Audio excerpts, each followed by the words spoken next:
everyone, my name is Isabel and welcome to Once Upon a Cook, Food Wisdom, Better Living, helping you cook better, eat better and just live a little better. We're located in Earlswood, just near Solihull on the borders of Warwickshire and the leafy West Midlands. And we've got together with CMA Video Production and Solihull Today to produce a series of cookery videos to help you cook real food from scratch and ditch all the completely undelicious supermarket processed foods. So who is Once Upon a Cook? Once Upon a Cook is a small cookery school and information website, and you can find us on the internet, details to follow. And we're really all about encouraging people to understand the difference between real food and the food that unfortunately we kind of keep putting into our trolleys every week in the supermarket. So what's real food? Well, real food is food that's been grown traditionally from animals or crops that have been farmed traditionally in clean, unsprayed pastures without all the fertilisers and pesticides and herbicides and insecticides and every other sides that you can think of that's been dumped onto food, and unfortunately we're buying it and eating it in the belief that we're okay. But in fact, when we look around, we see that the food that we're eating is making us sick. And increasingly the science is showing us that processed food in particular, and processed is anything that isn't actually natural. When it comes from farm to table or soil to plate, that's when you have real traditional proper food. And the food that we're eating now is not as it should be. It's not the kind of food that our grannies would have advised us to have or hoped that we would be eating now. So you're going to say, well, okay, where am I going to get this real food from? Well, as I was saying, unfortunately, it's not going to be from the supermarket very often. Sometimes if you're lucky, you will. Sometimes if you're lucky, you'll find it on the high street. But increasingly, we're having to look at maybe some different ways of shopping and getting much more in touch with the farmers and the growers that produce our food. And believe me, in Solihull, they're all around us. We just have to take a little time, do a little bit of Googling, and we'll find them. And when we buy direct from farmers and growers, you'll find that you're getting much more bang for your buck. And when I mean bang for your buck, you'll find that real food, sourced well, directly from the farmers and growers, will cost you less, it'll taste better, and it'll be nutrient dense, which means it won't be making you sick. So today we're going to have a look at how to get more bang from your real chicken. Now, I've brought along today 3 very nice plump little babies from Chadwick End. It's a farm called Log Home Farm in Chadwick End, which is just the other side of Knowle, and they sell organic pasture-fed chickens. Now, why pasture-fed? Pasture-fed chickens have been raised naturally. They're naturally free-ranging, and their nutritional profile is really very much superior to your normal high street chickens or supermarket chickens that are quite intensively grain fed. It does make quite a big difference in how it impacts our health.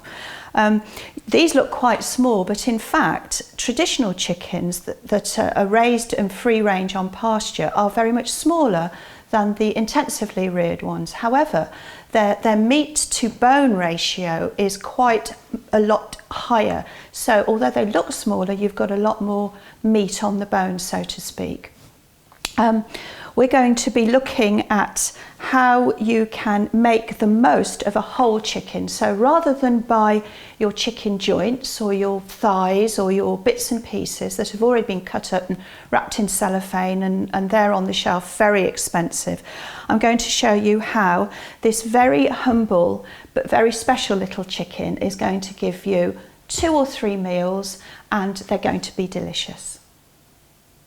Okay guys, so here we have our little chicken, and the first thing to do is to remove the wishbone when we want to joint the chicken. Now I'm going to have to put my glasses on for this, otherwise it'll be a bloody scene all over the kitchen. So the wishbone is actually in this part in the front. So if you rub your finger just under the flap of the skin at the neck end, you'll see the wishbone. I'll just turn it around for a moment while I make the first incision, and you'll see you'll be able to follow along the wishbone.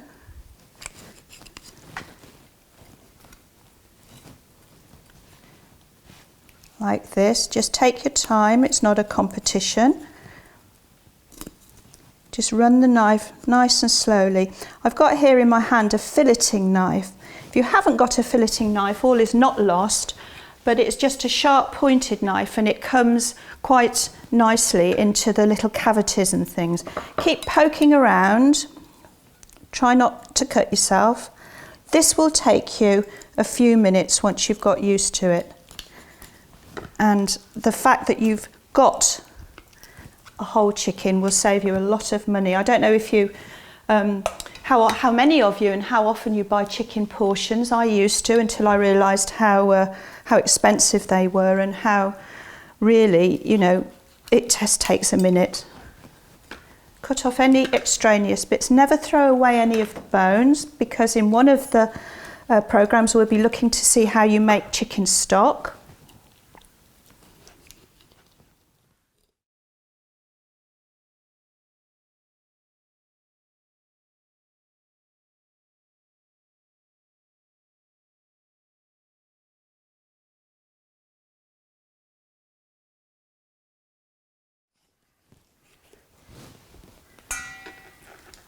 There we go.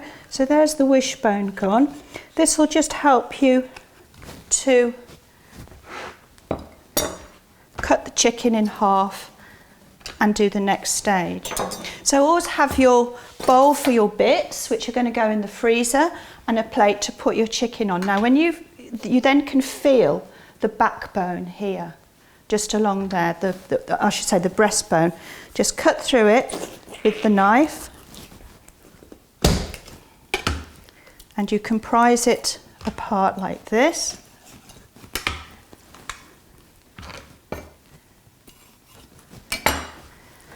Then that reveals the rib cage. Turn it over and cut along the side of the rib cage like this, and you have two halves.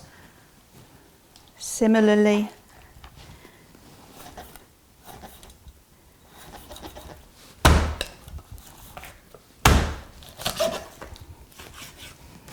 so now you've taken out the rib cage, that goes into your bowl, and we have two nice chicken halves.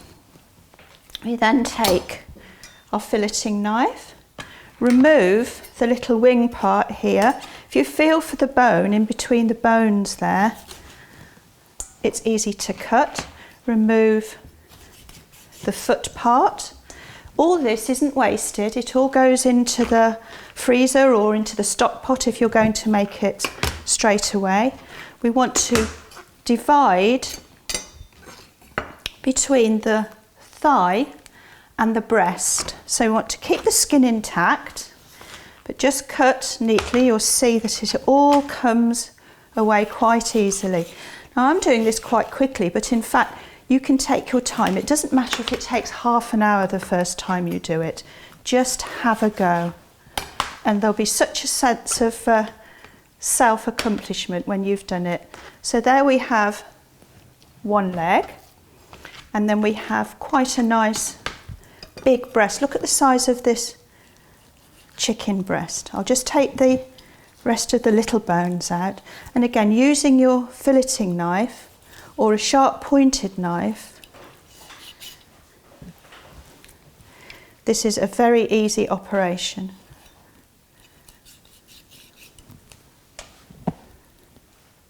Take out any little bones, they come away quite easily. You can leave this little part intact if you want to, depending on what you're doing with it, it doesn't matter.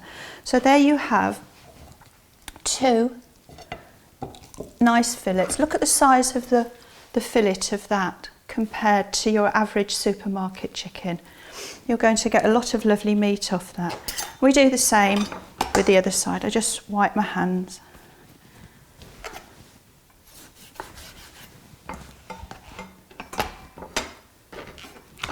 Again, feel for the little, there's a little knuckly part just here.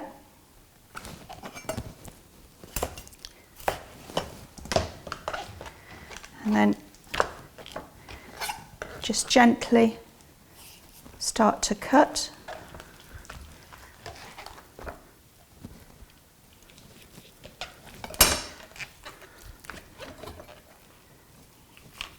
You can see how the membrane starts to come away.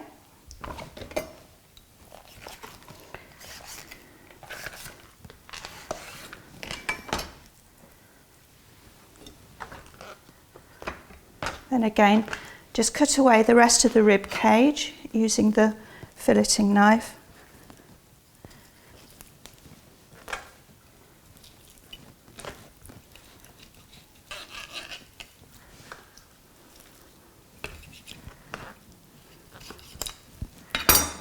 Where the bones are a little bit thicker, just nicely scrape away with your heavier knife.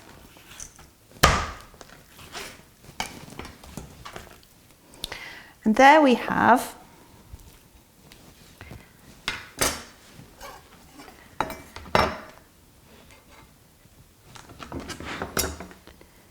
a fillet that's been boned, one that you can cook on a little bit of a bone, and 2 nice legs.